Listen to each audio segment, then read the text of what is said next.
დღეს ჩვენი გადაცემის სტუმარი გახლავთ ექსპერტი უსაფრთხოების საკითხებში ბატონი კოტე ფორჩხიძე ძალიან დიდი მადლობა რომ მონახეთ რომ დამობრძანდეთ და სანამ დავიწყებთ ან სანამ შეკითხვას დავსვა აი გამოქვეყნდა ესეთი მონაცემები აი ორეშნიკს რამდენ ხანში შეუძლია სხვადასხვა სამიზნის დაფარვა კერძოდ ბრესტი კიევი 2 წუთი ბრესტი ვილნიუსი 2 წუთამდე ბრესტი ჰელსინკი 5 წუთი ბრესტი პარიზი 8 წუთზე ოდნავ მეტი ბრესტი ლონდონი 9 წუთამდე ბრესტი რამშტაინი ანუ გერმანიაში ნატოს ბაზა ეს არის 6 წუთი და ბრესტი ამერიკის შეერთებული შტატების ბაზები გარშემო ვთქვათ ევრაზიის კონტინენტზე ევროპის მიმართულებით ეს არის 5.5 წუთი ამის პარალელურად ბატონ კოტე ჩვენ შევიტყვეთ რომ აი მსურველთა კოალიციის ისეთი აქტიური წევრი და აქტიურად ასე ვთქვათ აგრესიული რიტორიკით გამორჩეული იგივე მაკრონი ან მერცი აცხადებენ შემდეგზე მაკრონი ეძებს გზებს და საშუალებებს რომ შეხვდეს პუტინს ხოლო მერცს განუცხადებია ასეთი რამ რომ თუ პუტინი არ დათანხმდება მაშინ რაღაც ჯარების შეყვანაზე ლაპარაკი უკრაინაში ზედმეტია მაშინ რა აზრი აქვს ჯარების შეყვანას თუ პუტინი დათანხმდა ეს კიდევ სხვა საკითხია აი ამ მონაცემებმა გამოიწვია ეს თუ რა არის მიზეზი მერცისა და მაკრონის ამ პოლიტიკური ფერიცვალების თუ ეს უბრალოდ თამაშია ხო იმისათვის რომ მოგესალმებით პირველ რიგში მადლობა მოწვევისთვის დიდი მადლობა რომ კიდევ ვარ თქვენთან ეთერში თქვენ გმადლობთ ძალიან რთული ვითარება მინდა გითხრათ ამ კუთხით და ფაქტიურად მე ალბათ განმოვითარებ იმ აზრს რაზეც ვიყავი ადრე გვისაუბრია ჩვენ ამის თაობაზე იმისათვის რომ ეს ომი რომელსაც რუსეთი აწარმოებს დღესდღეობით უკრაინის ტერიტორიაზე და ევროპა აწარმოებს ასევე რუსეთის წინააღმდეგ ორმხრივია ეს ყველაფერი მიმართულია იქითკენ რომ საბოლოო ჯამში და რუსეთის ტაქტიკა აწყობილია სამხედრო დოქტრინა აწყობილი იყო და ტაქტიკა აწყობილი იყო აი ამ კონფლიქტში ისე რომ ფაქტიურად გამოეხშირათ რესურსისაგან არა მარტო თვითონ ის სახელმწიფო სადაც რუსეთი არის შესული დღესდღეობით და აწარმოებს სამხედრო მოქმედებებს არამედ ის ქვეყნებიც რომლებიც მას მატერიალურ-ტექნიკურ უზრუნველყოფას უწევენ პირველ რიგში ევროპა და მატერიალურ-ტექნიკური უზრუნველყოფა ნიშნავს ფინანსურ უზრუნველყოფას პირველ რიგში ხო ეს ფინანსები ბუნებრივი ამოწურვადია და იმ პირობებში როდესაც ფაქტიურად დღეს ტრამპის ახალმა ადმინისტრაციამ წამოიწყო ევროპა მოექცა ორმხრივი დარტყმის ქვეშ ერთი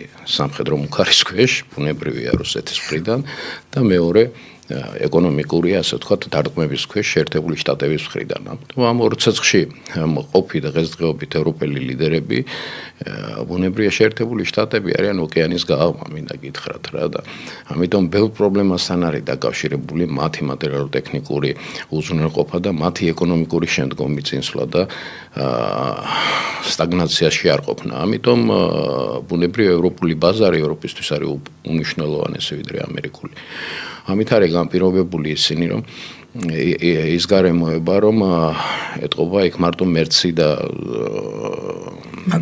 მაკრონი არ წვითავს იქ არაფერს იქ არიან შესაბამისი ანალიტიკური ცენტრები არიან სპეცსამსახურები რომლებიც მუშაობენ ზუსტად აი ამ მოდელის განვითარებაზე და მუშაობენ იმ სტრატეგიულ რისკებზე და საფრთხეებზე რომლებიც მათ ელოდებათ ხო ეს ესეა იძულებული არიან ხელმძღვანელები დღევანდელია ეს ლიბერალური ხელმძღვანელობა რომ ანგარიში გაუწიონ ზუსტად მათ მოსაზრებებს და საექსპერტო აზრებს იმიტომ რომ ბუნებრივია პასუხისგებლობაა ეს ძალიან დიდი მათთვის და ფაქტიურად ეს პროცესი რომ განვითარდეს ისე რომ არ განახორციელონ შესაბამისი არ გადადგან შესაბამისი ნაბიჯები მიიყვანენ სოციალურ აფეთქებამდე თავიანთ ქვეყნებს ამდენი ხნის განმავლობაში თითქმის 50 წლის განმავლობაში ევროპა დაჩეული რომ იყო კარგ ცხოვრებას სოციალურად უზრუნველყოფილი იყო ყველაფრით ხო წარმოება ყველაფერი ყველა საკითხი მოგვარებული განვითარების შესაძლებლობები და ასე შემდეგ ეს ყველაფერი ფაქტიურად შეიძლება წყალში ჩაიყაროს იმიტომ რომ ისინი გაიჩნდიან პირველ რიგში ენერგეტიკულ შიმშილს. ენერგეტიკულ შიმშილს, რომელიც ამერიკის შეერთებულთა ვერ მოახერხა ჩაინაცვლებინათ, უბრალოდ ეს ძალიან ძვირი ღირს და ფული არ აქვს. არა, ამერიკის შეერთებული შტატების ინტერესებში არ შედის ეს მინდა გითხრათ. ამერიკის შეერთებული შტატებში მოსულია დღეს მთავრობა, რომელიც ფიქრობს ამერიკელებზე. არა, ფული რო გააკეთოს დაუშვათ ეს ხეშად ვიტყვი უკეთესად გააკეთებენ ფულს, იმიტომ რომ ყველა ეს სტრატეგიული წერტილი სადღაც ამერიკელები არიან და წარმოდგენილი არიან სამხედრო ძალით. თუნდაც ირანის პრობლემის საკითხი დაკავშირებულია ენერგეტიკულ თემასთან პირველ რიგში და ფასების დასთან ნავთობზე და ამით ვინ სარგებლობს პირველ რიგში შეერთებული შტატები, რომლებიც სავაჭრო გზებს აკონტროლებენ შესანიშნავად ყველა იმ სტრატეგიულ წერტილს, ხო? სად არის დღეს განლაგებული შეერთებული შტატების არმადა? სპარსეთის ყურეში, ხო? და განლაგებულია არაბეთის ზღვაში. ხო, ეს რას ნიშნავს? ეს იმას ნიშნავს, რომ პრაქტიკულად ისინი აკონტროლებენ არა მარტო ირანის, ასე ვთქვათ, აი ამ მოქცევას, აი ამ გარკვეულ იმაში, რა ქვია, ემბარგოს ქვეშ, არამედ ისინი აკონტროლებენ არაბეთიდან ნავთობის ტრანსპორტირების საკითხებს და შესაბამისად განსაზღვრავენ ფასებსაც. შესაბამისად საერთო ასეთ ფასები იმაზე რა ქვია ნავთობზე არის სადღაც დღესდღეობით 40-დან 50 დოლარის ფარგლებში მერყევობს, ხო?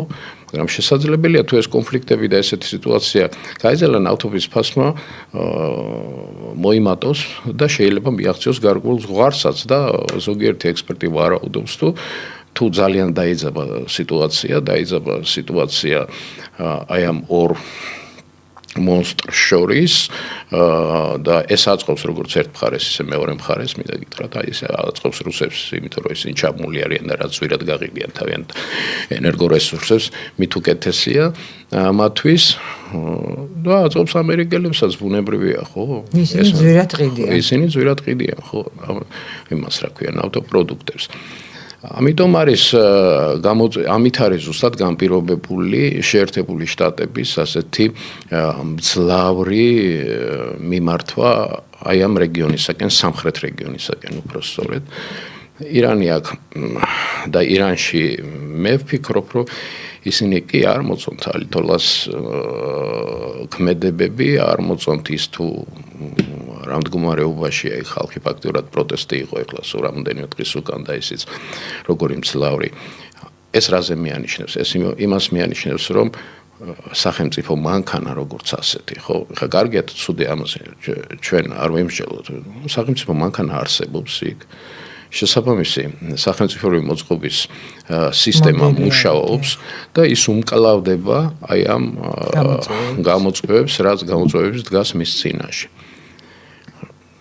ყველა იძახის, რომ დღეს შეერთებული შტატები ელოდებოდნენ, ხო, გახსოვთ, აბა როგორ იყო ეს ბოლო პრესას თუ გადაავლებთ თვალს სატელევიზიო საშუალებებს, თუ გინდა საზღვარგარეთის, თუ გინდა ეს ქვეყნების ყველა ელოდებოდა, რომ უახლოეს საათებში განახორციელებდა შეერთებული შტატები ასე ვთქვათ სამხედრო ოპერაციას ირანის წინააღმდეგ, ხო, მაგრამ ის თავს იკავებს რამოდენიმე გარემოების გამო, იმიტომ რომ მან იცის, რომ მას მოუწევს ძალიან მძლავრ ძალასთან დაპირისპირება და სახმელეთო ოპერაციის ჩატარების გარეშე პრაქტიკულად შეუძლებელი იქნება ალიტოლას რეჟიმისთან გამკლავება. უკრაინის მაგალითი ხო არის, ხო, სახმელეთო ოპერაცია რო არ დაიწყო რუსეთს რა შედეგი მოყოლოდა. ხო, შედეგს ვერ მიიღებდა და სახმელეთო ოპერაციის განხორციელებას, როდესაც შენს წინაშე დგას თითქმის 800,000-იანი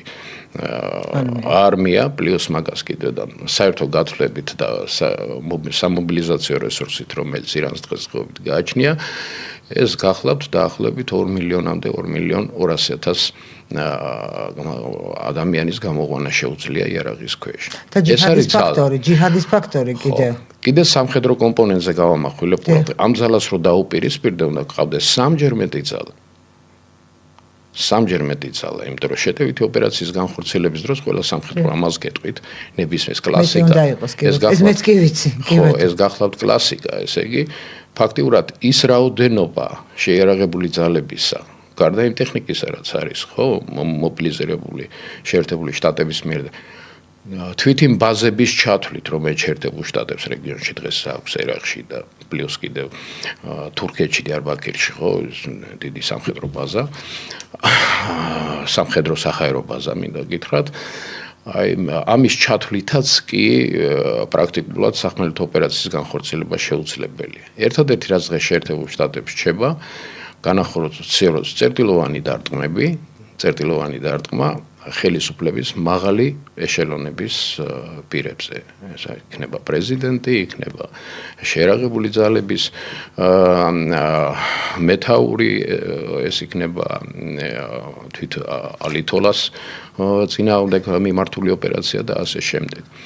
მაგრამ არ დაგვავიწყეს, რომ ის ირანს ყავს ძალიან ძლიერი სპეციალური სამსახური, რომელიც შესაბამისად უზრუნველყოფს ამის უსაფრთხოებას, მაქსიმალურად უზრუნველყოფს ამ ხელმძღვანელობის უსაფრთხოებას.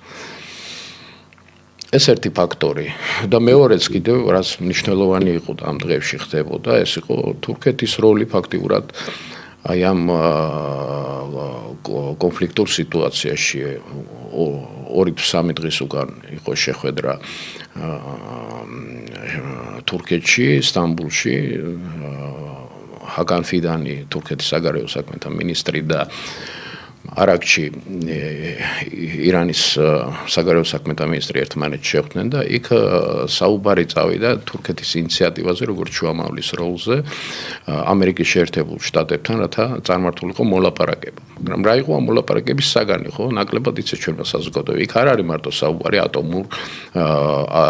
ატომური, ასე ვთქვათ, პროგრამის თაობაზე ირანთან მიმართებაში, ხო? იქ საუბარი იყო თვითონ რეჟიმის ცვლილებაზე არა, უფრო როგორ იცით, აი, როგორ თქვა, უფრო გაადემოკრატიულებაზე და კიდევ რამდენიმე საკითხია, რომელიც შეერთებულ შტატებს მიაჩნია, რომ ეს საკითხები უნდა ყოფილიყო მთავარი მოლაპარაკების თემა, მაგრამ ირანი ამ შემთხვევაში ხო შიდა საკითხებზე, რომელიც ეხება შიდა მოწყობის საკითხებს ირანის.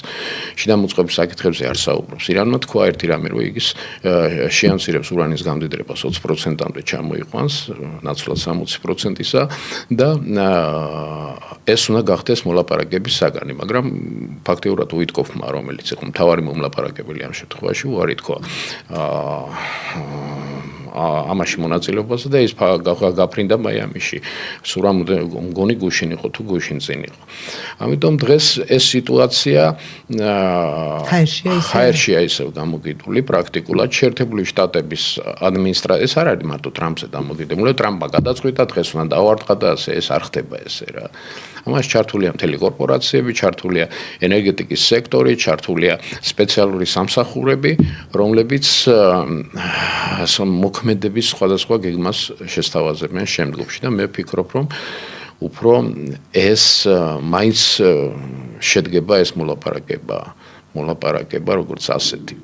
იმიტომ რომ ეხა ევროპას და ყველას ინტერესი რა არის, მოდი შევხედოთ რა, იმიტომ რომ თურქეთის ინტერესი ნამდვილად არ არის დღეს ირანის დაშლა, იმიტომ რომ უდიდესი პრობლემა ექნება მას შემდგომ ქურთისტანის ეგრეთ წოდებულ გამოთავისუფლებით და ასე შემდეგ, ხო?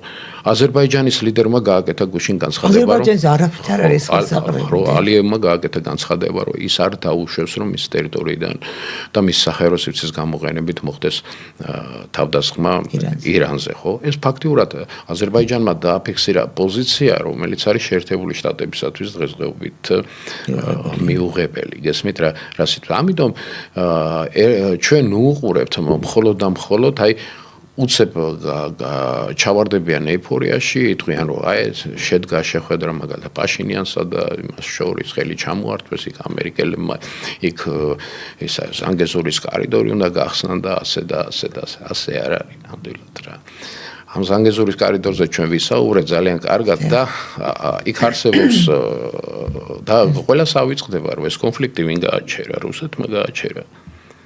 და 9 ნოემბერს მე ხო არ მომიწერია ხელი მოსკოვში მოაწერეს ხელი, ხო?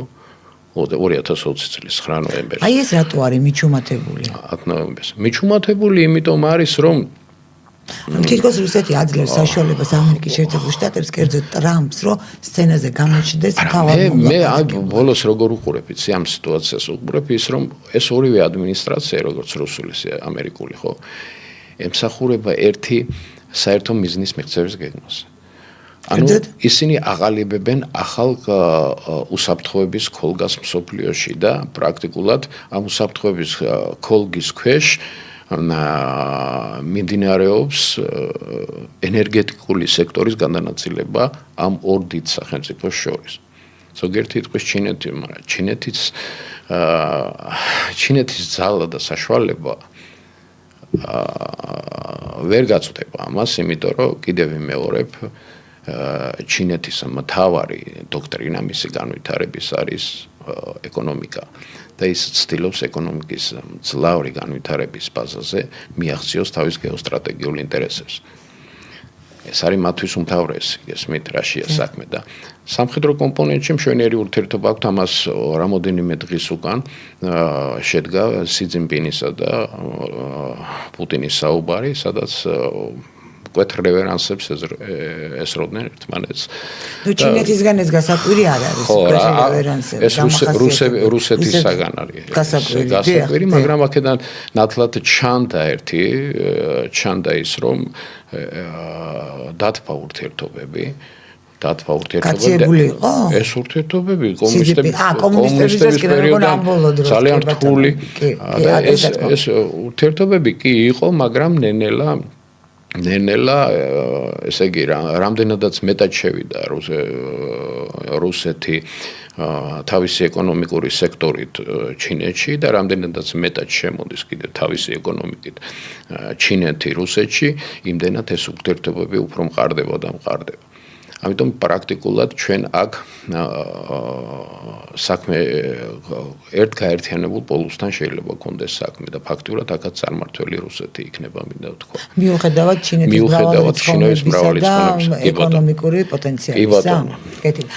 ბატონ კოტე, ჩვენ რეკლამის გამო მცირე ხნით და შევწყვიტოთ გადაცემა, მალე დავბრუნდებით დაგველოდეთ. დიდი მადლობა მაყურებელს აქტიურობისთვის, გთხოვთ დასვეთ ასე შეკითხვები და ჩვენც მოგესალმებით ბუნებრივია და გვიხარია რომ ჩვენთან ერთად ხართ. დაგველოდეთ, მალე ჩვენ დავბრუნდით ეთერში, გამაგრძობთ საუბარს ჩვენ სტუმართან, ექსპერტთან უსაფრთხოების საკითხებში, კოტე ფორჩხიძეს და ბატონ კოტე, გამოქვეყნდა ასეთი ინფორმაცია, რომ ის ვეტერანები, ამერიკელები, სამხედრო ვეტერანები, რომელსაც მონაწილეობა აქვთ მიღებული საომარ ოპერაციებში, ეს ავღანეთი იქნებოდა, ერაყი იქნებოდა და ასე შემდეგ, ისინი აფრთხილებენ ამერიკის შეერთებული შტატების ხელისუფლებას, რომ ირანზე თავდასხმა და ვთქვათ ირანთან აი საომარი მოქმედებების გაჩაღება შეიძლება დასრულდეს ამერიკის შეერთებული შტატებისთვის ისევე როგორც ავღანეთის ომი დასრულდა საბჭოთა კავშირისთვის, ანუ დაიშალოს. რამდენად რეალურია ეს საფრთხე თქვენი აზრით და თუ ეს საფრთხე არსებობს ანალიტიკურ სამსახურებში და გქონდეთ ეს ინფორმაცია. ნაწილობრივ გაგეცით ამ შეკითხვაზე პასუხი, იმიტომ რომ იმ ძალებისა და საშუალებების,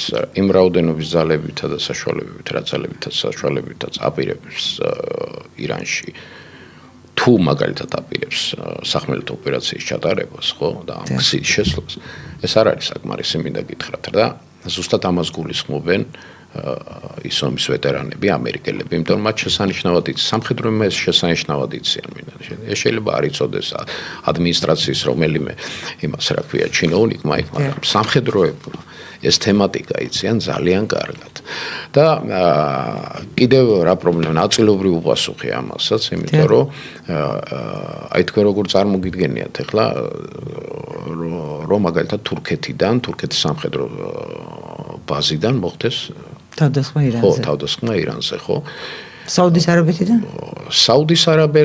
საუდელები და არაბები ისეთი უჯგოვები არ არიან და საუდელებმა თვითონ განაცხადეს დღეს, რომ ისინი არ მიცემენ ამერიკის შეერთებულ შტატებს საჰაერო სივრცის და ართმაცი ტერიტორიის გამოყენება შეჭრისათვის, ხო?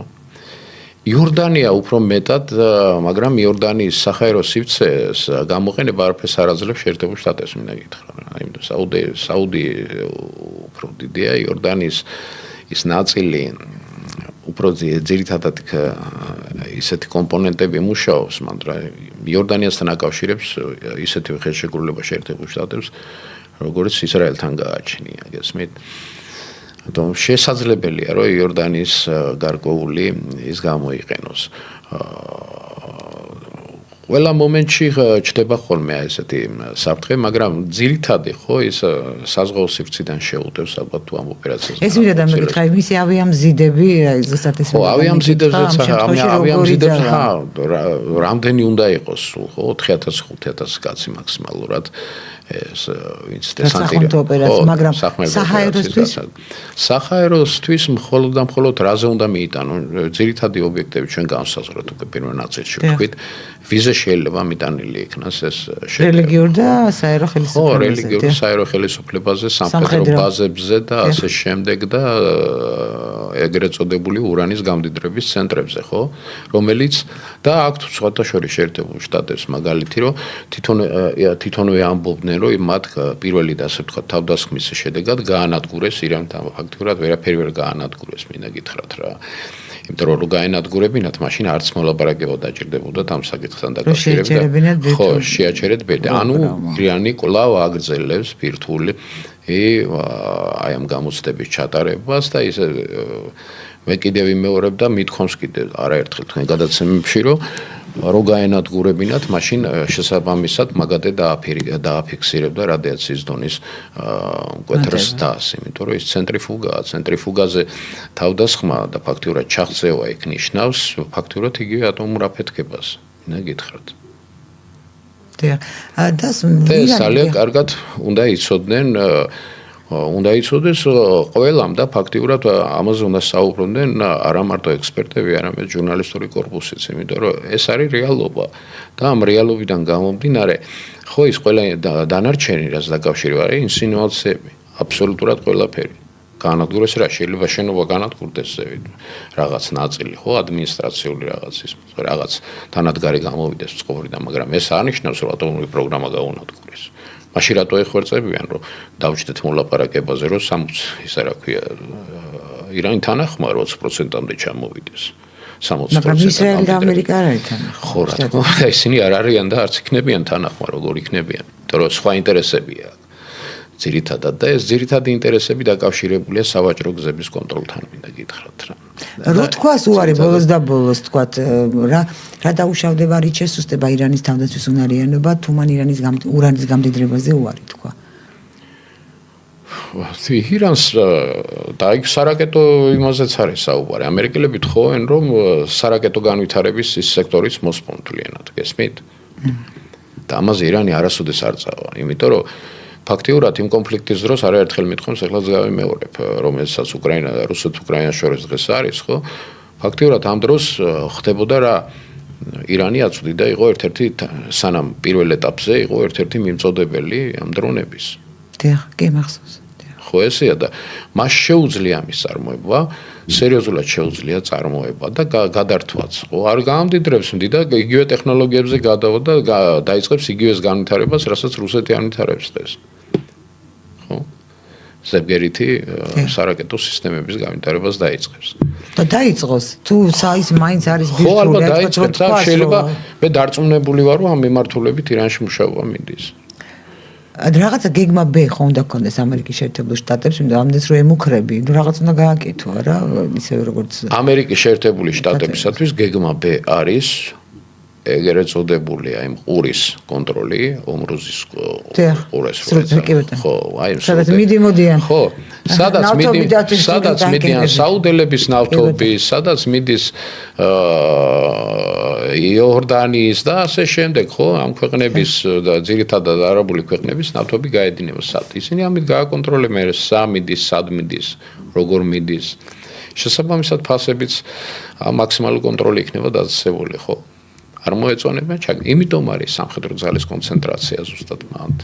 და არა საომარი მოქმედების დასაწყება? ხო, არა, საომარი მოქმედების დაწყება ეს პრაქტიკულად ეს ნიშნავს ლოჯისტიკას, ეს ნიშნავს ბევრ რაღაცას, ბევრ თემასთან არის დაკავშირებული და კიდევ 85 მილიონიან ქვეყანას რელიგიური ფუნდამენტალიზმის საფუძველზე შემდგარ სახელმწიფოს ვერ დააქცევ 2 დღის ომით. ამის ნათელი მაგალითია ავღანეთი, მინდა გითხრათ. ავღანეთიდან საკუთარ ცხენს გამოასწრეს, ხუნახეთ როგორი იყო არა.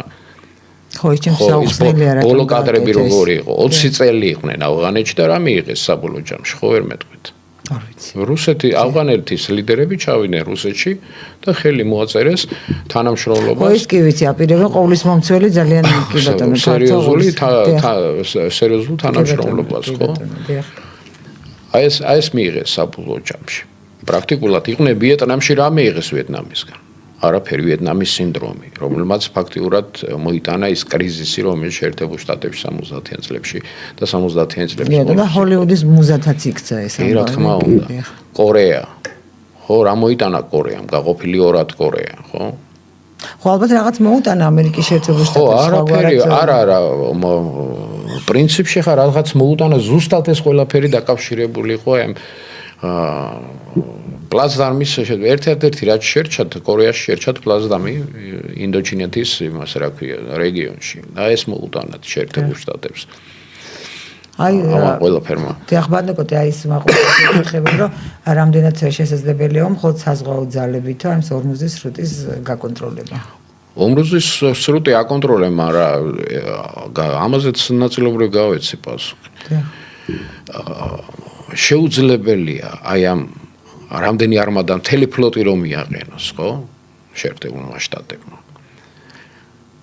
და ამის ნათელი მაგალითია ერაყი, მინდა გითხრათ რა.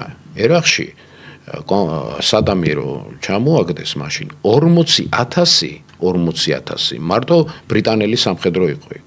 თავისი ბრიტანელებმა ძალიან აქტიური მონაწილეობა. გარდა ამისა კოალიციის ფრანგები იყვნენ ასევე ნატოს სხვა ქვეყნებიდან იყვნენ ძირითადი დამტყმელი ძალაზე მაქვს საუბარი სადამის წინააღმდეგ. აი ეს სახმელეთო ოპერაცია ხო გვახსოვს 90-იან წლებში იყო ხო დასაწყისში. ეს პირველი შემთხვევა იყო ომი რო დაიწყო ერაყში, მაგრამ ერაყი ირანი არ გახლავთ კიდევ ვინცახი რა. ირანი არის თემა, რომელმაც შეიძლება გამოიწვიოს მძლავრი კატასტროფა და ეს შეიძლება გადაიზარდოს რელიგიურ ნიადაგზე ომში, რომელიც არის ძალიან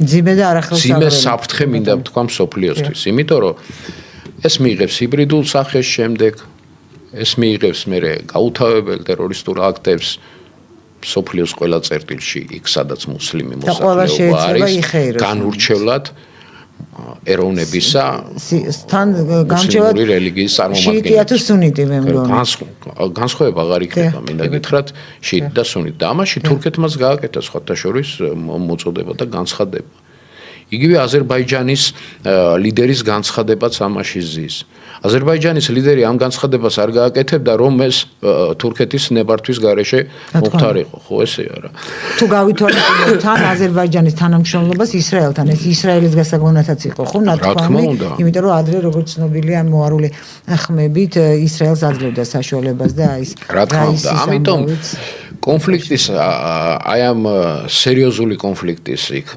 ვიძახი ალბათობა მნიშვნელოვნად მცირდება დღესდღეობით ну პირველ ეტაპზე შეიძლება ვიღაცას იქ პრეზიდენტ ტრამპის უცებ ახირების გამო შეიძლება რაღაცა დაწყებულიყო მაგრამ დღესდღეობით ამაში ნათლად ჩანს უკვე სპეცსამსახურების გავლენა მინდა გითხრათ თან არ დაგვაიწყოს რუბიო და ჯეი დივენსი დღესდღეობით იმყოფებიან ოლიმპიურ თამაშების გახსნაზე სამთრის სადაც ჩვენმა პრეზიდენტმა ხელი ჩამოართვა და აქედან ნათლად გამოჩნდა თუ ეს ჟესტია და დიპლომატიური ჟესტია მინდა სერიოზული ჟესტია ეს ჩვენი ოპოზიციის გასაგონად იქ ვაი ოპოზიციის მინდა თქვა იმიტომ რომ სინამდვილეში ეს ოპოზიცია ვისაც არის ძალიან კარგად ვიცი და საიდანაც იმართება და საიდანაც იმართებოდა წლების განმავლობაში და ძანეთ და ბატონო აი ხუთევეოს ამოვიწურა ამ სტრატეგიული შეტევითი შეერაღების ხელშეკრულების მოქმედების ვადა გასაგებია რომ ანაი წესები და ხელშეკრულებები რომ წარსებობდნენ მაინც არ მოქმედებს მაგრამ აი თუმცა შეთანხმდნენ ამერიკის შეერთებული შტატები და რუსეთი რომ აი 2021 წელს შეწყვეტილ მოლაპარაკებას აი სამხედრო ურთიერთობის და თანამშრომლობის შესახებ განაახლებდნენ ნიადაგი მზადდება რომ ახალი შეთანხმებები დაიდოს აი ამ ეს შეთანხმება ალბათ იქნება მაგრამ იქნება მას მერე რაც უკვე ძირითადი ეს სტრატეგიული წერტილები მსოფლიოში გადანაწილებული იქნება ამ ორ დიდ ასე ვთქვათ ვანაკს შორის რუსეთსა და ამერიკას შორის და ჩინეთის თავისას მიიღებს ინდოჩინეთის ტერიტორიაზე. მაგრამ ჯერ უნდა გაირკვეს ან მხარეებმა უნდა გაარკვიონ ვის რამდენი ძალა შესწევს რომ ამის მიხედვით დაიდოს ეს ისე თავიდან ძალაზეა დამყარებული ყველაფერი. მაგრამ იქ შეიძლება ვიღაცას მეტი ექნება, ვიღაცას ნაკლების უფლება, ამაზე დაახლოებითი პარიტეტი არსებობს შეერთებულ შტატებსა და რუსებს შორის. რუსები ცოტათი 400-500 კობინით უსწრებენ იმას, რა ქვია, ამერიკის შეერთებულ შტატებს, მაგრამ ეს ბევრს რამეს არ წყვიტავს, მინდა გითხრათ. აქ ძირითადად ჩვენ თქვით ადრეც და ეხლაც გავიმეორებ, რომ ეს ყველაფერი მიდის და უბრუნდება ზუსტად იმ სტატუს კოს, რაც იყო საბჭოთა პერიოდში. შეკავების პოლიტიკა შემდეგ ამაზე დაეწყობა და შესაბამისად სტრუქტურებიც იგივე გაეროს შემდეგ გარკვეულბად ფორმატ შეიცვლის და შესაძლებელია მის ტრანსფორმაციაც ვიხილოთ ცოტა ხანში. ამის დასრულების შემდეგ, კონფლიქტის დასრულების, მაგრამ მე მენიშნა ძალიან სერიოზული თემაა რუსეთთან მიმართებაში, არ მინდა გამომრჩეს, იმიტომ ცოტა დრო შეება. არა, 5 წუთი გვაქვს, 10 არ. საქართველოსთან მიმართებაში არ მინდა ესე წავიდე აქედან რა ვთქვა, იმიტომ რომ გუშინ 2-3 დღის უკან გაიმართა რუსეთში უშუალოების საბჭოს ხდომა. და იქ საუბარი წავიდა, ესე იგი გამოტანილი იყო თემად და ერთ-ერთ მთავარ თემად, მინდა გითხრათ, რკინიგზის აღდგენის საკითხი, აფხაზეთის მონაკვეთისზეა საუბარი და დასახელებული იყო ქვეყნები, მათ შორის თვითაღიარებული და რუსეთის მიერ ცნობილი აფხაზეთის რესპუბლიკა და ასე შემდეგ. ანუ ეს არის გზავნილი საქართველოს მისამართით, მინდა გითხრათ. რუსეთს ეს ჭირდება ეს არის გზავნილი. იკეტება იქედან და გზაზე არ არის აქ საუბარი. აქ არის მიმართულებაზე საუბარი. საით წავა ეს ვექტორი უკრაინაში კონფლიქტის დასრულების შემდეგ. დიახ, ანუ მაგას გულისხმობ, საუბარი და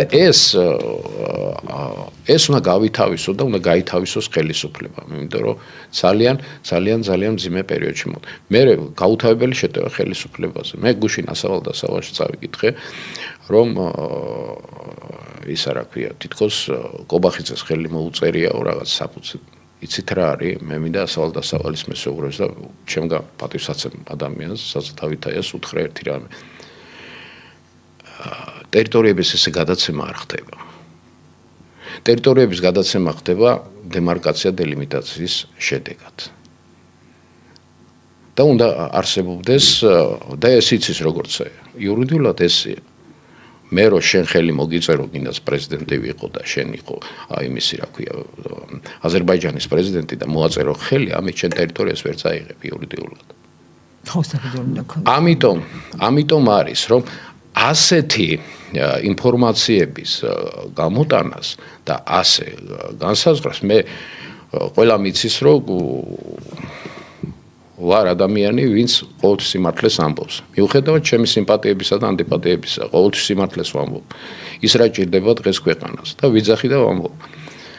ესეთი დოკუმენტები დგება დემარკაცია დელიმიტაციის შედეგად.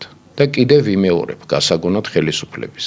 სანამ არ დაიწყებთ ისევ არ აღადგენთ ამ კომისიების მუშაობას, რომ გაგრძელდეს საზღვრის დემარკაცია დელიმიტაციის როგორია სახელმწიფო, ჩვენ არ ვართ სახელმწიფო. სახელმწიფო რო ვიყოთ ჩვენ, ხო, ფაქტიურად დემარკირებული, დელიმიტირებული საზღვრები. ეს არც აზერბაიჯანს არ აქვს. ხოლო 4 ქვეყნიდან არა, რო არა აქვს ეს აზერბაიჯანს. თავი მოაფსმეთ კი არა, ეს ცუდია. ეს ცუდია.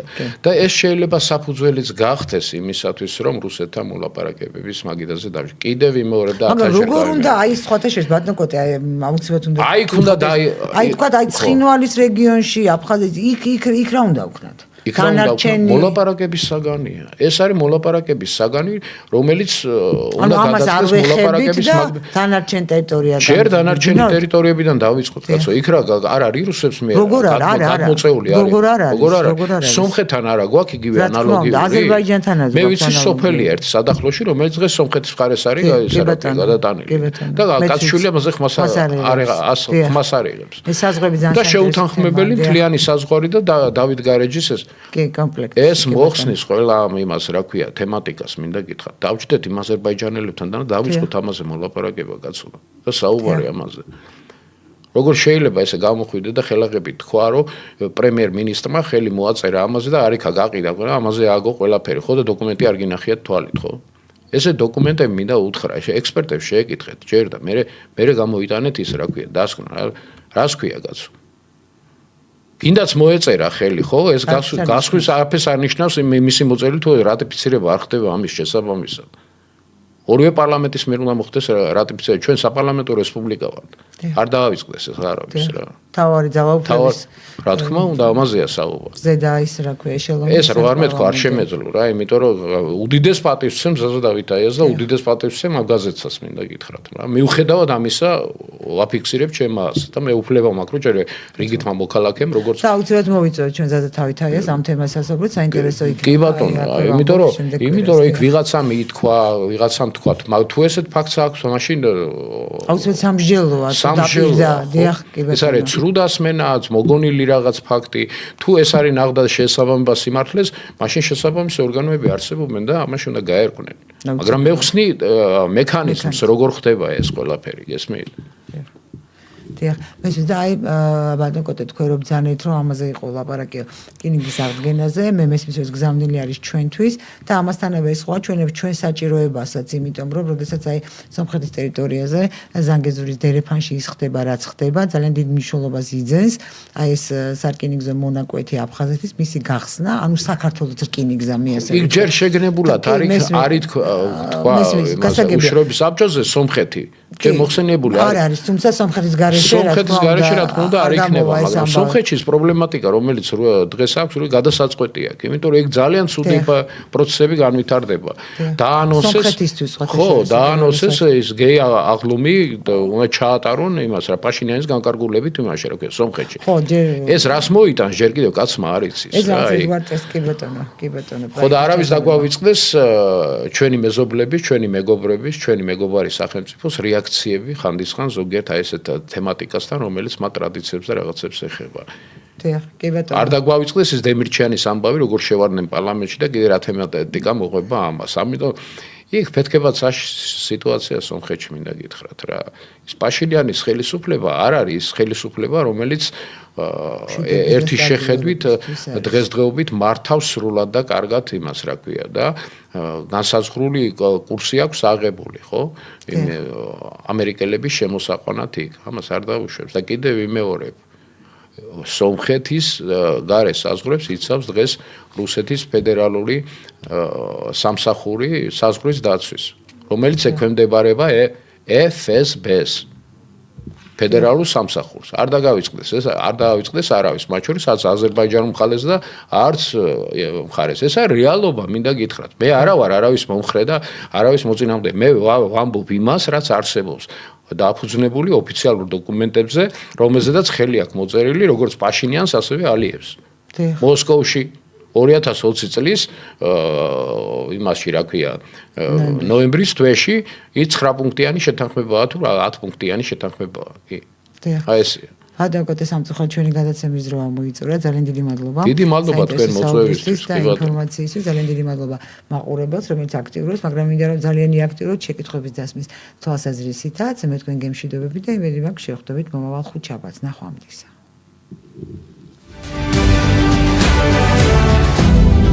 Política.